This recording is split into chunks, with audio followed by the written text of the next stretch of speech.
Minggu, silakan duduk. Thank you, Brosis. Thank you guys. Shalom. Maaf saya buka ya. Haleluya. Haleluya, kita boleh bersyukur. Kita boleh diberikan anugerah kesempatan kehidupan ya. Dan welcome untuk orang tua dari brother kita Syota dengan Ayaka ya. Papa mama daripada Syota dan Ayaka di belakang sana, nanti rekan-rekan setelah ibadah juga boleh saling kenal ya dari Surabaya. Welcome ya. Praise the Lord. Juga di sini bagi ada yang pertama kali datang, ada yang pertama kali lagi di sini tempat sini yang beribadah. Oh, welcome ya. Welcome to the house of God. Welcome. Ya, welcome to the house of God. Dan semuanya kita boleh bersyukur akan anugerah Tuhan. Saudara, tadi pastor masuk sini, kami ada pelayanan tadi di Gunma, ibadah pagi dan pelayanan di Gunma pagi. Balik sini dan ditanya sama usher kita, Pastor oke. Saya memang oke, tapi saya bilang saya lelah karena udaranya panas sekali saudara. Luar biasa, tadi di mobil bersama istri itu 39 derajat, aslinya 39 derajat, kemudian dicek di Tengki Yoho di weather ramalan cuaca, dilihat 30 sekian tapi rasanya panasnya 44 derajat. Saudara. Jadi Anda yang jalan dari rumah mungkin ya, kemudian dari Eki, dari station Anda jalan ke sini dan tanpa payung rasa panas, saya hargai Anda mau ibadah datang dengan keadaan yang panas sekali ya.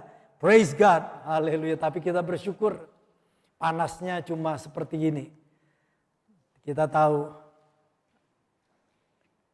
kalau panas di sini aja kita sudah tidak betah. Apalagi kalau panas di neraka. Amit-amit kita jangan di sana. Amin. Di sini saja saudara sudah tidak betah rasanya ya.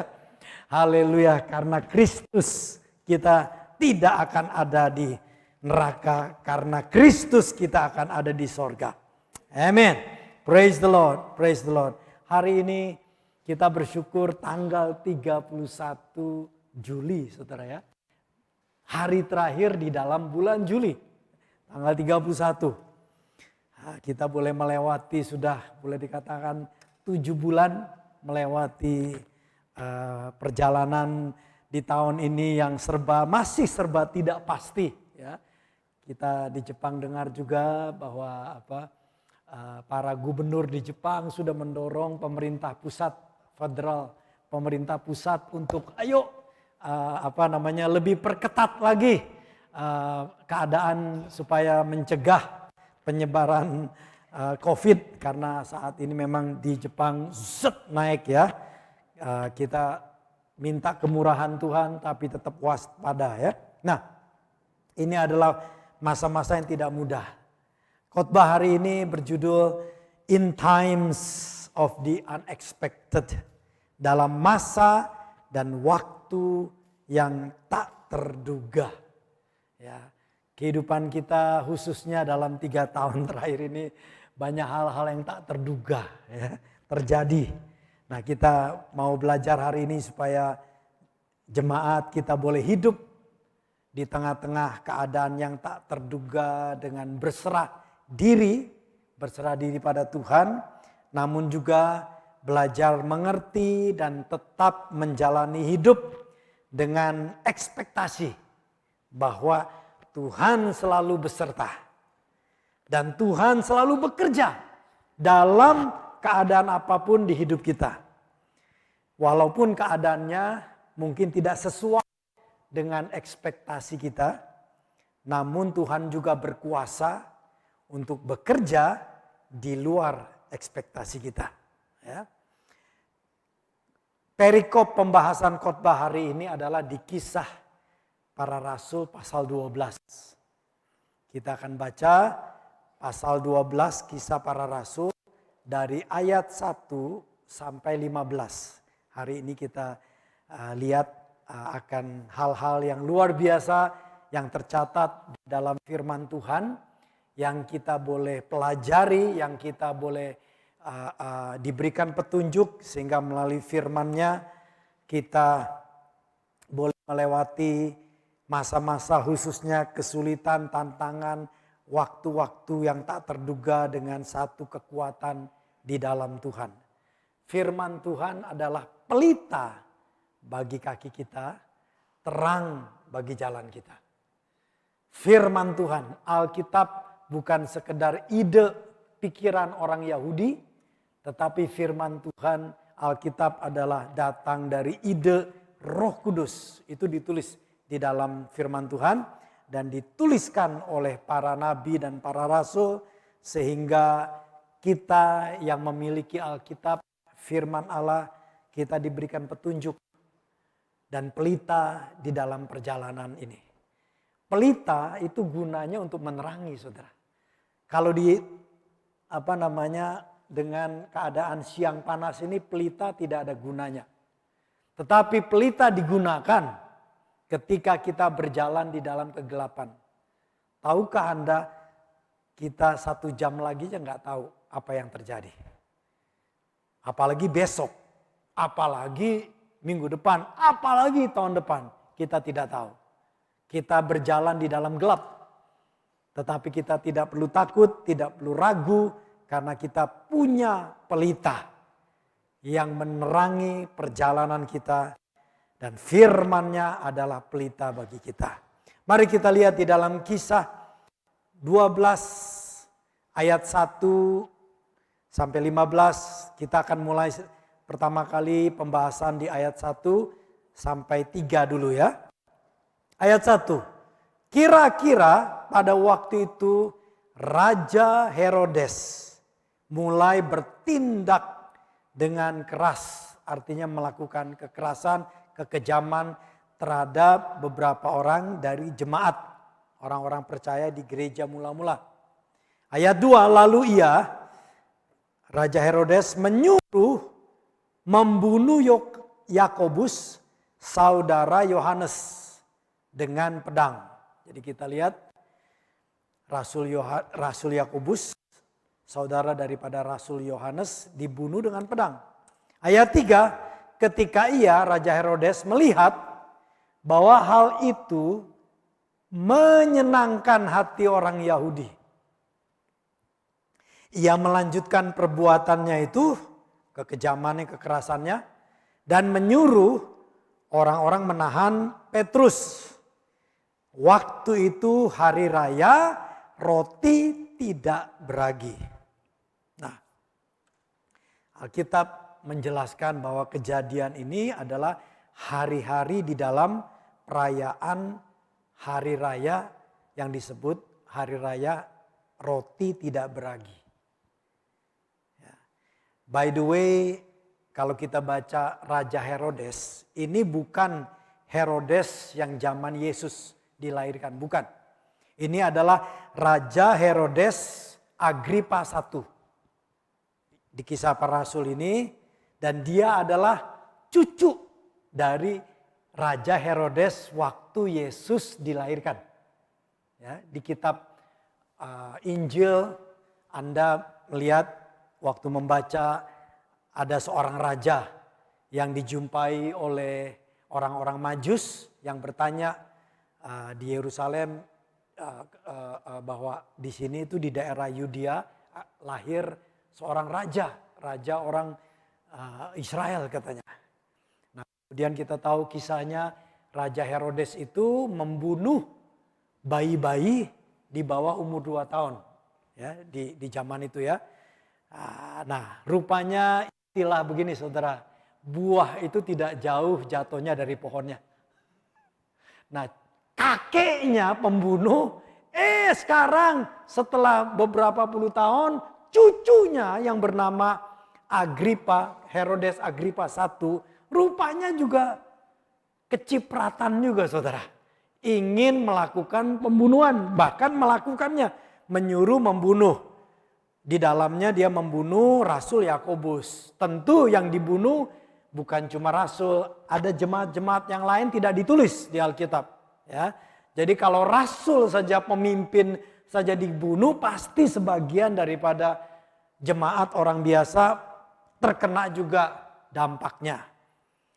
Dan di sini dikatakan bahwa kejadian itu adalah waktu hari raya roti tidak beragi. Nah, ini hari raya roti tidak beragi ini perayaan apa sih?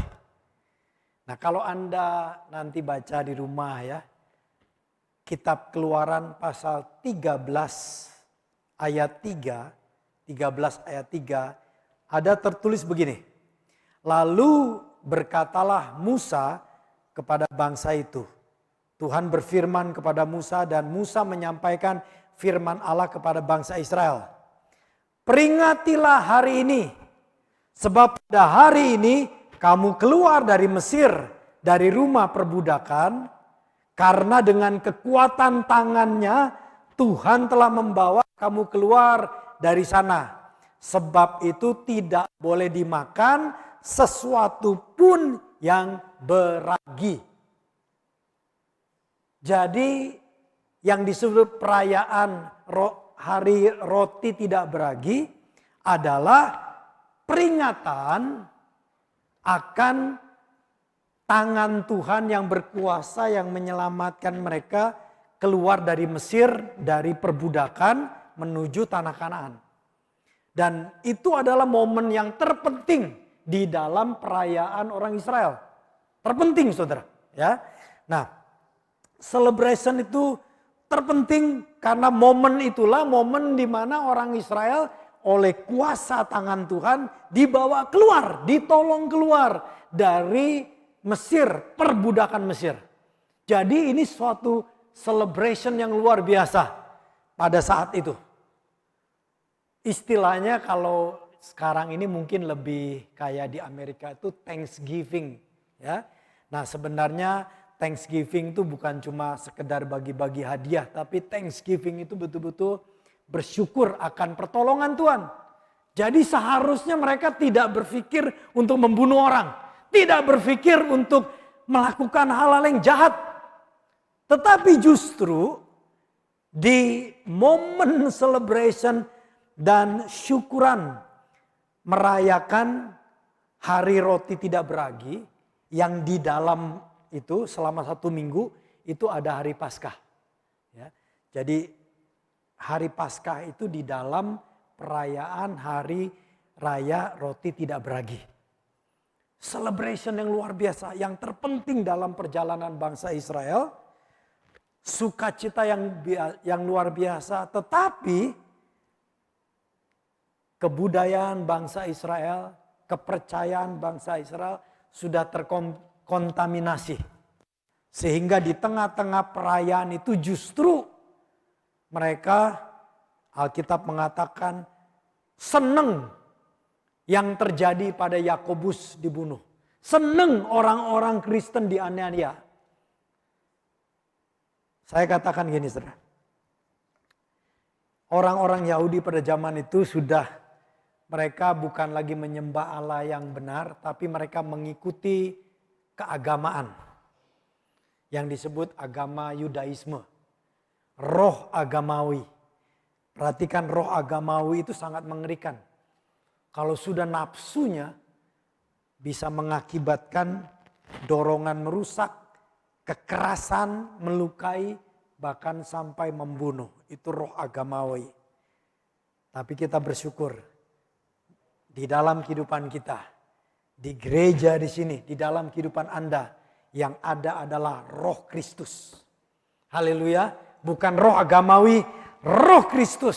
Sehingga dalam kehidupan kita, roh Kristus menghasilkan kemerdekaan dari kebiasaan dosa. Roh Kristus memberikan kehidupan, bahkan kehidupan sampai hidup kekal.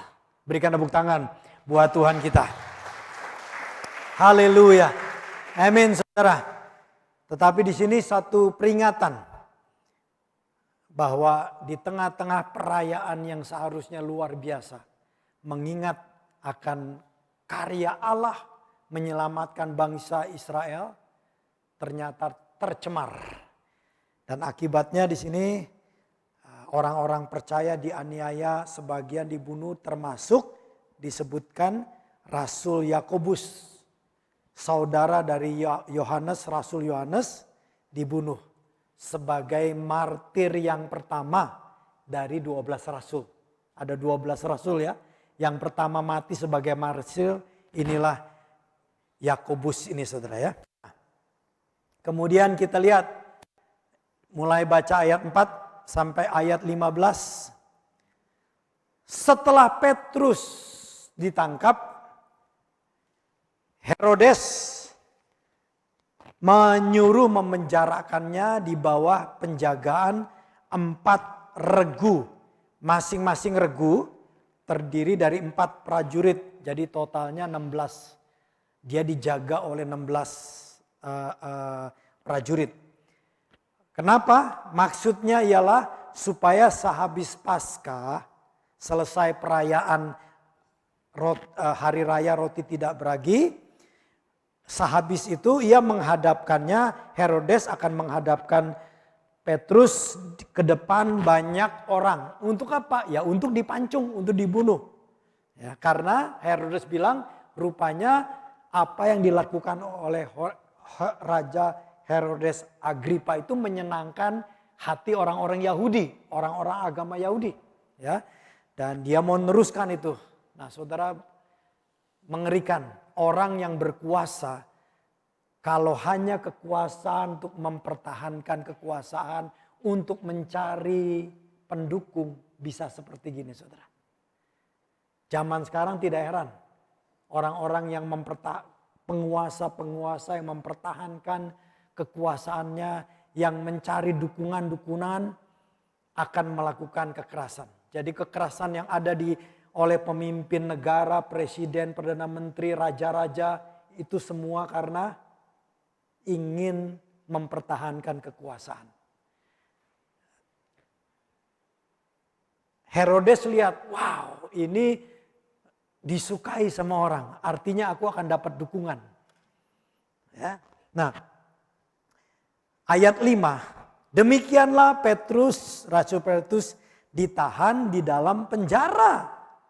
Kita baca ayat berikutnya. Tetapi, apa saudara? Jemaat dengan apa? Tekun, ngapain saudara? Mendoakannya kepada Allah. Dengan tekun mendoakannya kepada Allah. Haleluya. Ayat 6. Pada malam sebelum Herodes hendak menghadapkannya kepada orang banyak, malam sebelumnya Petrus tidur di antara 2 orang prajurit, terbelenggu dengan 2 rantai. Selain itu prajurit pengawal yang sedang berkawal di muka pintu. Jadi dia tidur di tengah-tengah antara 2 prajurit dengan tangannya dirantai, kakinya dirantai.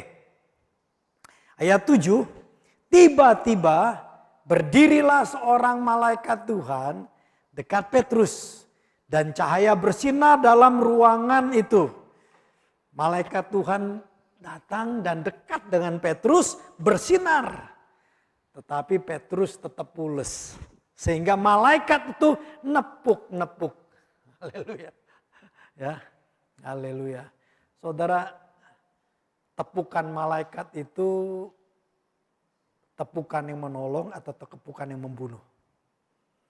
Ya, nanti kalau Anda baca yang berikut ini, ya maksud di rumah sendiri aja deh ya. Raja Agripa, Herodes ini juga ditepuk sama malaikat, tapi tepukannya membunuh. Anda mau ditepuk malaikatnya gimana? Tergantung sikap Anda. Kalau kita sikapnya rendah hati, tepukannya membangunkan kita. Tapi kalau kita sombong, tepukan malaikat membuat kita, kalau istilah orang Medan, piansui. Atau bisa jantungan, mati saudara. Agripa itu mati ditepuk sama malaikat ya. Nah, di sini Petrus sedang tidur, ditepuk sama malaikat untuk membangunkannya. Jadi Anda bisa lihat tidur pules, saudara ya. Katanya bangunlah segera. Maka gugurlah rantai itu dari tangan Petrus. Ayat 8, lalu kata malaikat itu kepadanya, ikatlah pinggangmu. Ya, pakai ikat pinggang. Kenakanlah sepatumu, pakai sepatu tali yang diikat dengan tali. Ia pun berbuat demikian. Lalu malaikat itu berkata kepadanya, kenakanlah jubahmu dan ikutilah aku. Ayat 9, lalu Petrus mengikuti malaikat itu keluar. Perhatikan, dan ia tidak tahu bahwa apa yang dilakukan malaikat itu sungguh-sungguh terjadi. Sangkanya ia melihat suatu penglihatan. Ya. Jadi bayangin saudara, orang lagi pules, tidur-tidur, lagi capek, stres. Lagi pules dibangunin saudara. Jadi ngambang. Dia pikir dia melihat penglihatan ya. Nah waktu dia akhirnya sadar apa yang terjadi ini bukan cuma penglihatan. Karena dia kira penglihatan. Ayat 10. Setelah melalui tempat kawal pertama dan tempat kawal kedua. Sampailah mereka ke pintu gerbang besi yang menuju ke kota itu. Pintu itu terbuka dengan sendirinya bagi mereka. Ya, jadi pintu otomatis sudah ada sejak zaman Kisah Para Rasul. Ya, jadi kalau sekarang zaman modern nggak modern karena pintu otomatis sudah terbuka ya zaman itu ya. Nah, pintu terbuka sendiri. Kemudian mereka sampai dikatakan pintu itu terbuka dengan sendirinya bagi mereka. Sesudah tiba di luar penjara, mereka berjalan terus sampai ke ujung jalan. Dan tiba-tiba malaikat itu meninggalkan dia, pergi lenyap. Ya. Ayat 11 kita baca bersama-sama. Dan setelah sadar akan dirinya, Petrus berkata, sekarang tahulah aku benar-benar bahwa Tuhan telah menyuruh malaikatnya dan menyelamatkan aku dari tangan Herodes dan dari segala sesuatu yang diharapkan orang Yahudi. Ayat 12. Dan setelah berpikir sebentar, haleluya. Jadi kalau sudah mengalami mujizat jangan terlalu aneh-aneh, berpikir dulu saudara ya. Dia berpikir, dia tenangkan diri, dia berpikir, pergilah ia ke rumah yang bernama Maria. Maria itu adalah ibu Yohanes yang disebut juga Markus. Jadi Maria ini adalah ibu dari Yohanes Markus. Markus yang menulis kitab Injil Markus. Ya. Jadi nama lengkapnya kalau kita bilang buka kitab Injil Markus, sesungguhnya nama aslinya adalah kitab Yohanes Markus. Ya. Nah itu nama komplitnya ya. Ibunya bernama Maria. Petrus ingat dan pergi ke situ. Di situ banyak orang berkumpul dan berdoa. Jadi kita lihat ditegaskan kembali bahwa ketika Petrus ditangkap dan dipenjarakan, dikatakan jemaat berdoa dengan tekun bagi Petrus kepada Allah. Nah rupanya jemaat yang mana, yaitu orang-orang yang ada atau tinggal di sekitar rumah Maria, ibunya Yohanes Markus ini. Kumpul di situ. Ya, dan berdoa. Haleluya. Haleluya. Mereka berdoa. Dan ayat 13. Ketika Petrus mengetuk pintu gerbang. Kenapa ditutup pintunya? Ingat mereka ini juga dalam ketakutan. Karena Herodes melakukan penganiayaan, kekerasan terhadap jemaat. Jadi mereka kumpul, mereka juga takut saudara ya. Tapi mereka berdoa. Ketika ia mengetuk pintu gerbang, datanglah seorang hamba perempuan. Ada pelayannya. Nah, jadi kalau di zaman itu, kalau orang punya pelayan berarti lumayan, ya. Orang berada kira-kira ya zaman sekarang. Jadi keluarga Yohanes Markus ini bukan orang miskin, orang yang cukup berada karena keluarga ini punya pembantu, ya. Nah, punya seorang hamba pembantu perempuan bernama Rode. Si Rode ini tinggal di sana tentu sebagai pembantu, dia bekerja. Nah, sambil bekerja dia juga dengar orang-orang di situ para berdoa. Mungkin sambil bekerja dia pun berdoa, ya. Nah, dia dengar ada orang yang gedor-gedor pintu gerbang. Bang, bang, bang.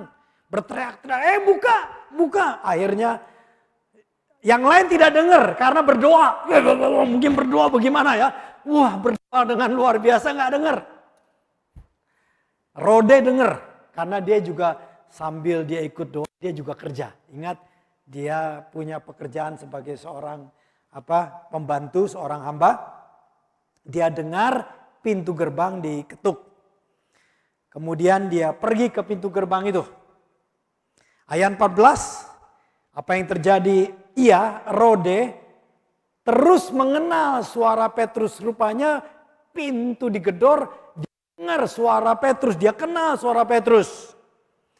Alkitab mengatakan tetapi karena girangnya, saking begitu sukacitanya, si Rode ini kelupaan. Exciting kelupaan, dia tidak buka pintu, dia masuk ke dalam rumah di mana orang berkumpul berdoa untuk memberitahukan bahwa Petrus ada di depan pintu.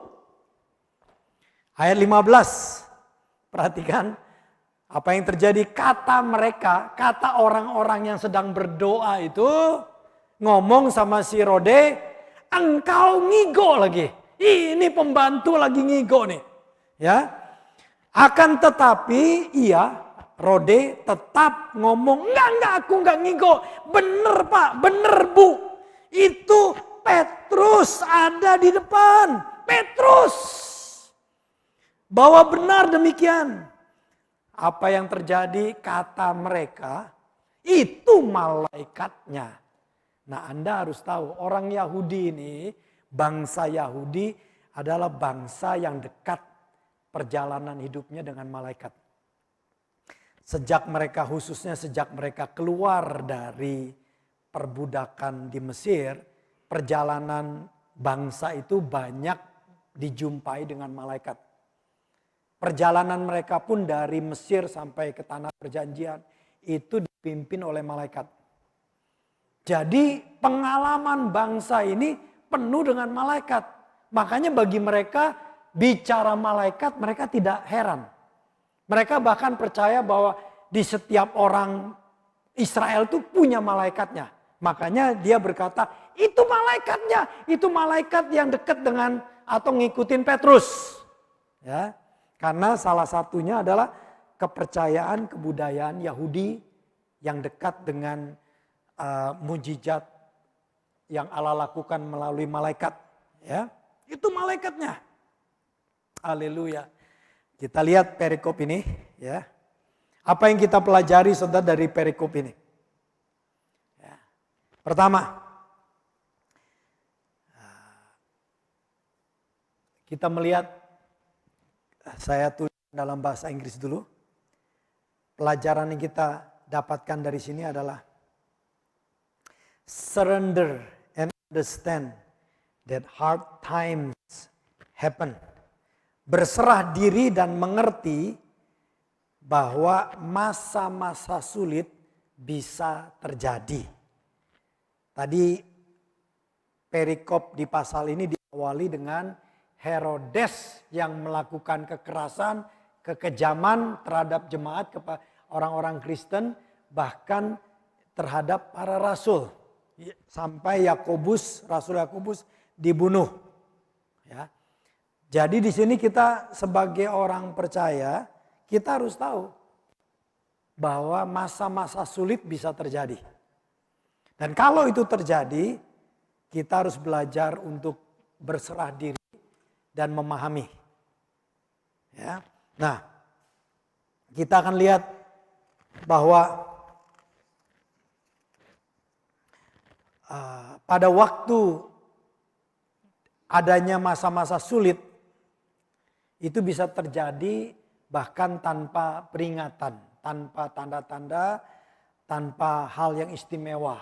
Ya, kita lihat kalau COVID-19 ini sebenarnya kejadiannya itu nggak ada yang istimewa, saudara. Nggak ada yang aneh, nggak ada yang bagaimana. Cuma gara-gara virus saja, satu virus saja. Nah, nggak tahu dari mana. Ya, kan newsnya katanya dari lab. Sekarang terakhir ini 1-2 minggu yang lalu udah dipastikan katanya dari animal market, jadi pasar binatang di Wuhan. Ya.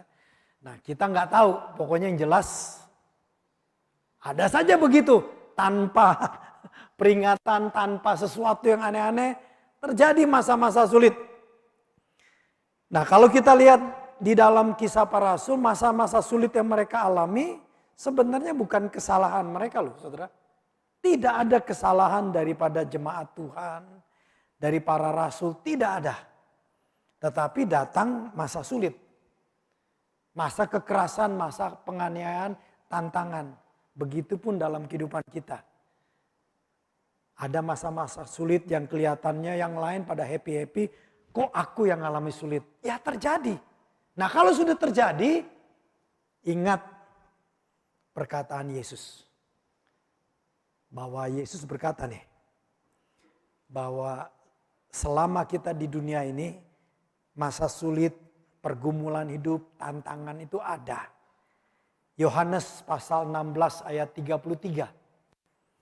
Yohanes pasal 16 ayat 33 berkata, Yesus berkata, semuanya itu ku katakan kepadamu supaya kamu beroleh damai sejahtera dalam aku. Dalam dunia, selama kamu hidup di dunia ini, dalam dunia kamu menderita penganiayaan. Dalam dunia ada kesulitan, ada tantangan, ada masalah termasuk penganiayaan. Tetapi kuatkanlah hatimu. Nah, saudara, bagian kita. Apapun yang kita hadapi dalam dunia ini, kehidupan kita, termasuk khususnya pada waktu kita dalam kesulitan besar, masalah besar, bukan gara-gara kita, bukan salah kita, terjadi saja di dunia ini. Ya. Nah, apa yang harus dilakukan? Alkitab mengatakan, Yesus berkata, kuatkanlah hatimu. Jaga hati kita, kuatkan hati kita. Itu bagian kita. Yang lain, don't worry. Amin. Yang lain percayakan sama Tuhan. Bagian kita menjaga hati, menguatkan hati kita. Kuatkan hati kita. Itu bagian kita. Allah bekerja di tengah-tengah apapun. Haleluya. Aku telah mengalahkan dunia. Dalam dunia kamu menderita penganiayaan, tetapi kuatkanlah hatimu. Aku, Yesus, telah mengalahkan dunia. Haleluya. Saudara, kalau saudara mau menang atas perjalanan hidup di dunia ini, Anda dan saya harus dekat dengan Yesus. Karena Yesus pemenang. Karena Yesus jagoannya. Dia sudah mengalahkan segala apapun tantangan, kesulitan, penderitaan di dunia ini. He is the conqueror of the world. Dia sudah menaklukkan segala apapun di dunia ini. Jadi kalau saudara dan saya dekat dengan Yesus, Anda dan saya pasti menaklukkan. Haleluya. Amin. Haleluya. Respon kita di dalam apapun situasi yang sulit, berserah diri dan mengerti bahwa masa sulit bisa terjadi. Jadi jangan kaget. Nah, perhatikan baik-baik saudara ya. Dari perikop yang kita baca juga. Perhatikan Rasul Petrus dia menerima mujizat. Ya. Sedangkan Rasul Yakobus menerima kematian. Apakah Rasul Yakobus ini kurang hebat? Tidak ada urusan dengan hebatnya Petrus atau kurang hebatnya Yakobus. Tidak ada urusan. Sebab saudara perhatikan, ini adalah suatu cara rahasia Allah dengan umatnya. It's a mystery of God. Di dalam perikop yang sama, di dalam waktu yang bersamaan, yaitu waktu yang disebut perayaan roti tidak beragi. Ternyata orang-orang berdoa, dan saya yakin walaupun tidak ditulis, jemaat juga mendoakan Yakobus waktu ditangkap. Saya yakin didoain juga. Tetapi rupanya doanya dijawab dengan kematian Rasul Yakobus. Sedangkan di waktu yang sama, ketika Petrus gilirannya ditangkap dan mau dibunuh, didoakan, jemaat berdoa dan Tuhan memberikan jawabannya dengan mengutus malaikat menyelamatkan Petrus untuk melanjutkan pekerjaan pelayanan. This is a mystery of God. Satu doa dijawab dengan kematian. Satu doa lain dijawab dengan utusan malaikat datang. It's a mystery of God. Anda dan saya tidak bisa menentukan cara Allah menjawab doa. Haleluya. Tapi bagian kita adalah berdoa. Jawaban doa adalah prerogatif Allah. Kata prerogatif tahu ya, adalah hak istimewa, prerogatif dari Allah. Karena itulah terkadang jawaban doa itu misteri bagi manusia. Tapi saudara, tentang kejadian Yakobus ini, Rasul Yakobus, kita bisa sedikit mengintip rahasia Allah. Kira-kira begitu. Atau melihat misteri Allah ini sebenarnya ya. Kalau kita lihat tentang kejadian Rasul Yakobus, dihubungkan dengan Markus pasal 10. Markus pasal 10, beberapa mungkin 2-3 tahun atau 5 tahun sebelum kejadian Rasul Yakobus dibunuh. Markus pasal 10 ayat 35 sampai 39 kita baca ya. Lalu Yakobus, nah ini dia Rasul Yakobus dan Yohanes, saudaranya anak-anak Zebedis, mendekati Yesus dan berkata kepadanya, "Guru, kami harap supaya engkau kiranya mengabulkan suatu permintaan kami." Ayat 36, jawab Yesus kepada Yakobus dan Yohanes, "Apa yang kamu kehendaki atau kamu minta, aku perbuat bagimu." Ayat 37, lalu kata mereka, "Perkenankanlah kami duduk dalam kemuliaan-Mu kelak. Yang seorang lagi di sebelah kananmu, yang seorang di sebelah kirimu." Ayat 38, tetapi kata Yesus, jawaban Yesus kepada permohonan mereka itu, "Kamu tidak tahu apa yang kamu minta." Haleluya. Kadang-kadang saudara, kita meminta ini kita nggak tahu apa yang kita minta loh saudara. Rasul itu minta sukses. Apa sih yang diminta sama Rasul? Sukses. Nanti ya, kalau engkau jadi raja, kita pengen duduk nih, duduknya di samping. Satu di kiri, satu di kanan. Bicara posisi kesuksesan. Kadang-kadang ini kita doa nggak ngerti apa yang kita doakan. Yakobus mereka minta. Yohanes minta. Tetapi Tuhan bilang, "You don't know what you ask." Makanya saudara, kita ini diberikan anugerah berdoa dengan pengertian kita. Tetapi Tuhan juga memberikan kita doa bahasa roh. Banyak-banyaklah berdoa dengan bahasa roh. Supaya permintaan kita sesuai dengan kehendak hati Allah. Jangan sampai Rasul ini minta. ternyata Tuhan bilang, you don't know what you ask. Lu nih gak tahu apa yang kamu minta. Atau intinya kamu ini permintaanmu salah. Tetapi mereka sudah ngomong, sudah minta. Ya. Kemudian, kamu tidak tahu apa yang kamu minta. Dapatkah kamu meminum cawan yang harus kuminum dan dibaptis dengan baptisan yang harus kuterima? Ayat 39 jawab mereka, jawab Rasul Yakobus dan Rasul Yohanes, kami bisa. Dan Yesus berkata begini sebagai nubuatan. Yesus berkata kepada mereka, memang kamu akan meminum cawan yang harus kuminum dan akan dibaptis dengan baptisan yang harus kuterima. Jadi Yesus dalam perkataannya sudah memberikan petunjuk, Yakobus, engkau bakalan mati. Matinya bakalan seperti aku dimartir. Ya. Memang kamu akan. Tuhan melihat ke depan. Haleluya, hanya Tuhan yang bisa melihat ke depan. Haleluya, hanya Tuhan kita yang bisa melihat ke depan. Dia bilang walaupun engkau salah doanya, it's okay. I know you will eat and drink what I eat and drink.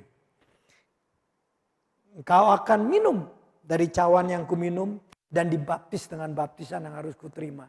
Jadi kita melihat bahwa Yesus sudah memberikan petunjuk dan kehormatan buat Rasul Yakobus, dia mati sebagai martir. Sebagai jawaban doa. Haleluya. Haleluya. Praise God. Kemudian kita lihat saudara, perhatikan lewat peristiwa ini. Kita tidak mempunyai kemampuan untuk memilih kapan masalah kesulitan datang. Gak bisa saudara. Atau seberapa besar masalah itu kita tidak punya pilihan. Tetapi kita bisa mempunyai kemampuan untuk merespon. Ketika masalah, pergumulan, pencobaan, tantangan itu ada, kita bisa merespon. Responnya apa? Tetaplah berdoa dan tetap berserah pada kedaulatan Tuhan. Haleluya. Amin. Yang kedua, pelajaran yang kedua kita belajar dari perikop ini yang kita baca di Kisah Para Rasul pasal 12 ayat 1 sampai 15 tadi. Yang kedua, saya tuliskan dalam bahasa Inggris dulu. Keep expecting God to answer our prayer. Tetaplah berharap Tuhan menjawab doa kita. Nah, perhatikan saudara. Dikatakan bahwa ketika Petrus ditangkap dan dipenjara dan dipersiapkan untuk dibunuh. Tetapi jemaat dengan tekun mendoakannya kepada Allah. Nah, sebelumnya kan, mungkin berapa hari sebelumnya mereka mendoakan Yakobus, Yakobus mati. Biasanya orang terus jadi lemah, gak mau berdoa lah. Tetapi kita belajar dari kehidupan jemaat itu, walaupun seolah-olah doa mereka dan hasilnya Yakobus meninggal dan sekarang Petrus ditahan. Kebanyakan orang pikir hasilnya sama deh, Petrus juga bakalan mati, ya gak usah lah ikut-ikut doa lah. Tetapi Alkitab mengatakan jemaat dengan tekun dia tetap berdoa. Bagi Petrus di hadapan Allah. Ya, mereka tetap berdoa. Keep expecting God to answer our prayer. Tetaplah berharap Tuhan menjawab doa kita. Ya. Tetapi di sini kita lihat juga ceritanya. Di mana ketika jemaat berkumpul di rumah Maria, ibu daripada Yohanes Markus. Mereka berdoa, tetapi doa mereka rupanya ada pengharapan kecil atau sedikit banget pengharapannya. Mereka berdoa loh saudara ya. Terkadang dalam dunia ini saudara, mungkin pengharapan saudara sudah kecil atau tidak ada. nasihat firman Tuhan, tetaplah berdoa. Kalaupun pengharapanmu sudah kecil, tetap berdoa. Prinsip yang sama, thank you. Prinsip yang sama, kalau nanti saudara baca di dalam Alkitab di Roma, kitab Roma ya, pasal 4. Itu ada pernyataan di dalam Alkitab tentang Abraham. Dikatakan Abraham yang sudah tua, dituliskan bahwa dia sudah tidak punya pengharapan. Alkitab menuliskan. Abraham yang umurnya sudah 99 tahun, dia sudah tidak punya pengharapan karena sebagai laki-laki dia sudah tidak punya kegairahan seksual. Tidak bisa umur 99. Tetapi Alkitab mencatat walaupun Abraham tidak punya pengharapan, dia tetap berharap.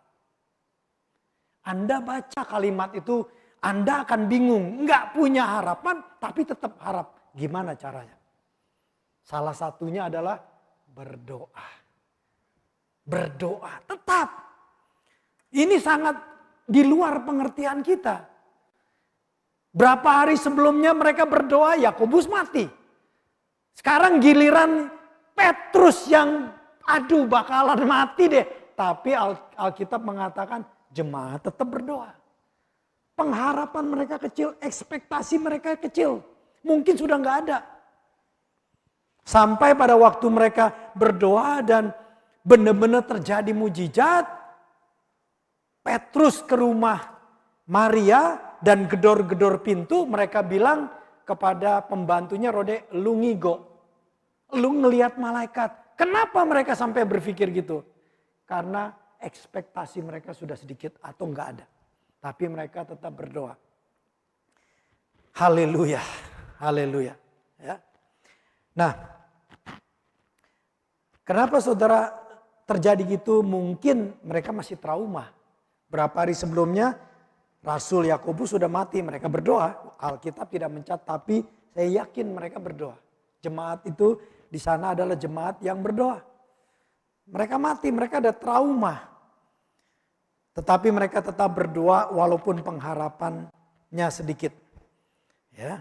Dan Tuhan tetap menghargai walaupun pengharapannya sedikit. Tuhan tetap menghargai. Mujizat terjadi. Yang ketiga, perhatikan di tengah-tengah keadaan sulit itu, di masa-masa sulit, expect God to bring deliverance. Tetap berharap Tuhan membawa kelepasan. Nah, ini tentang Petrus. Petrus ini saudara, dia Alkitab mengatakan waktu malaikat membangunkannya dan dia suruh pakai sepatunya, pakai celana, pakai baju, jubahnya. Waktu keluar itu yang dia pikir penglihatan, saudara. Yang dia pikir dia sedang mimpi. Sebenarnya kemungkinan besar ini Petrus sudah siap-siap lah. Kali ini is over lah ya, kira-kira gitu ya. Ya udahlah, udah kira-kira udah selesailah aku. Ya. Nah, tapi kita lihat di tengah-tengah stresnya dia, orang di penjara itu stres. Walaupun sebelumnya dia sudah diselamatkan dari penjara, pasti stres dia. Yang luar biasanya saya senang ini, Alkitab mengatakan, di tengah-tengah tantangan kesulitan yang ada, Alkitab mengatakan bahwa Petrus ini tidur. Saudara, saya tuliskan ini. Tidur pules di tengah kesulitan dan tantangan, bahkan bagi Petrus ini tantangan kematian loh. Ya. Ini tantangan kematian buat dia. Karena dia tahu Yakobus dibunuh, giliran gua nggak lama lagi nih. Kecuali mujizat datang ya. Nah, orang biasanya stres luar biasa nggak bisa tidur. Ini tidur pules luar biasa. Dengar. Orang di tengah-tengah masalah besar bisa tidur pules, itu mujizat. Saya ulangi lagi, kalau Anda bisa tidur di tengah-tengah masalah besar yang Anda alami, bisa tidur pules, itu berkat Tuhan. Karena secara normal nggak bisa saudara. Nah Petrus bisa tidur. Dia merasakan kasih karunia luar biasa. Sampai waktu malaikat yang bercahaya mendekati dia tidak bangun. Orang biasanya normalnya kalau ada masalah gitu, begitu ada sesuatu aja udah langsung grek gitu ya. Karena udah tegang dengan masalah. Ini malaikat datang dengan cahaya yang luar biasa, nggak bangun-bangun dia. Sampai malaikatnya bilang, aduh capek gua. Oke, dibangunin. Terus udah bangun, Anda bisa lihat kenapa dia sampai merasa tidak tahu. Dia merasa ini suatu penglihatan. Karena orang tidur pules, gitu dibangunin. Hah? Kenapa gua di bawah? Lu pakai sepatu? Iya pakai sepatu. Jubah mau ya. Ngapain? Ya ikut. Ngeflow aja, ngikut aja saudara. Buat saya tulis ini. Saudara, ketika Petrus berkata, sekarang aku tahu. Artinya selama dia dibangunin, sampai dia pakai sepatu, pakai jubahnya, dia tuh seperti setengah sadar. Sampai sudah jalan keluar seperti orang tidur, walking, sleeping itu saudara. Setengah sadar itu. Mereka udah jalan jauh, dia baru ngeh. Beneran ini ternyata, bukan cuma penglihatan. Saya tuliskan gini saudara. Apa yang terjadi pada Petrus ini.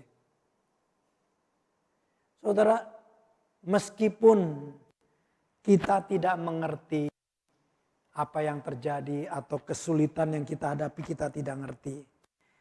Tetaplah mengikuti pimpinan Tuhan. Ikut. Tetap berharap Tuhan melakukan kelepasan bagi kita. Ngikut aja saudara, ngeflow aja. Ya. Yang penting saudara tidak bertindak di luar prinsip Alkitab. Ini penting sekali. Apapun yang Anda lakukan ketika Anda dalam kesulitan, tantangan, masalah, lakukanlah yang perlu dilakukan. Asal itu tidak di luar prinsip Alkitab, tetap kerjakan.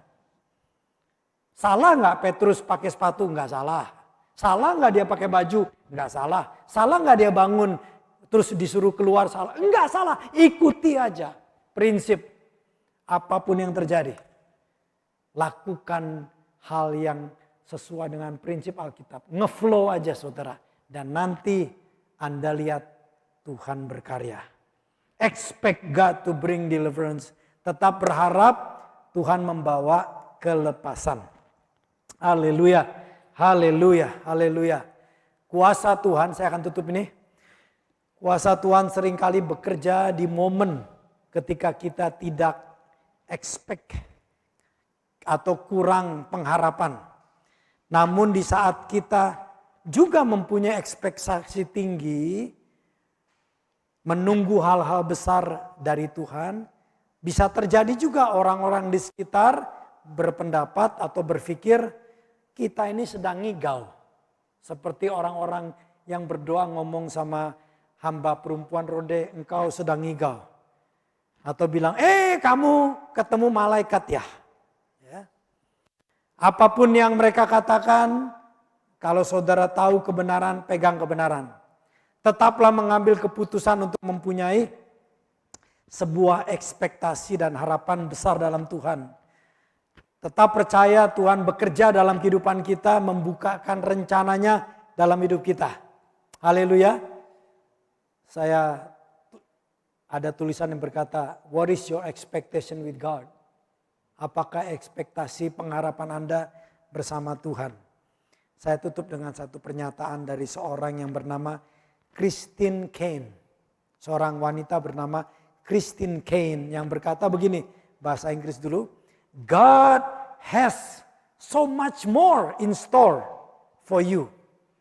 And instead of fearing the unexpected, avoiding the unexpected, or ignoring the unexpected, it is time to pray for and embrace the unexpected in our lives. Bahasa Indonesia ya, Tuhan masih menyediakan sesuatu yang besar di depan bagi Anda. Karenanya daripada ketakutan atau kekhawatiran akan hal-hal yang tak terduga, atau dalam ketakutan dan kekhawatiran Anda menghindari keadaan yang tak terduga, atau karena dalam ketakutan dan kekhawatiran Anda mengabaikan saja yang tak terduga, itulah waktu lebih baik untuk berdoa. Dan waktu merangkul perkara-perkara yang tak terduga dalam hidup kita. Amin. Let's belajar untuk berserah diri kepada Tuhan. Berserah dan mengetahui bahwa masa sulit, tantangan bisa ada dalam kehidupan kita. Tetaplah berharap bahwa Allah menjawab doa-doa kita. Dan tetaplah berharap bahwa Allah melakukan kelepasan kuasa-Nya dalam hidup kita. Amin. Mari kita bangkit bersama. Haleluya. Tuhan, terima kasih. Kami percaya Engkau adalah Allah yang melihat ke depan. Kami tidak bisa, kami gelap. Besok hari, minggu depan, bulan depan, tahun depan, kami tidak ngerti Tuhan.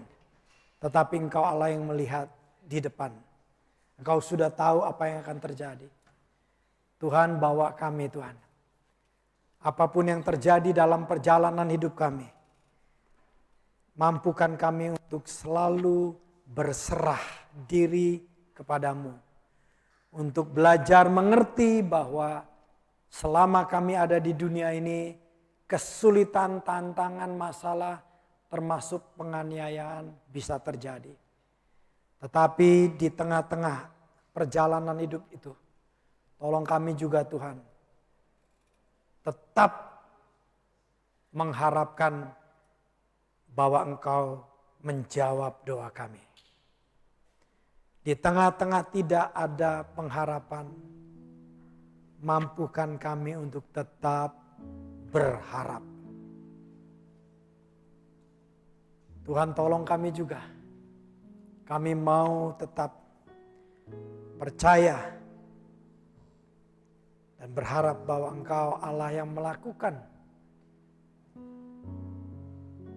kelepasan. Kami tetap berharap kalau ada sesuatu yang menghalangi hidup kami, menjepit kami, kami tetap berharap Engkau melakukan kuasa-Mu melepaskan kami Tuhan. Haleluya. Orang-orang di jemaat mula-mula itu, walau mereka melihat Yakobus harus mati, dibunuh, mereka tetap berdoa, tetap mengharapkan kelepasan. Dan Kau dengan cara-Mu Tuhan melepaskan Petrus. Apapun yang terjadi dalam hidup kami percaya jawaban doa adalah hak istimewa-Mu Tuhan. Tapi bagian kami tetap berharap kepada Engkau. Dan kami pegang firman-Mu yang berkata, pengharapan kepada Tuhan tidak sia-sia. Terima kasih Tuhan. Pengharapan kami kepada Engkau tidak akan sia-sia. Terima kasih ya Tuhan. Roh Kudus, Kau terus berkarya di dalam kehidupan kami. Di dalam nama Yesus Kristus. Amin. Amin. God bless you.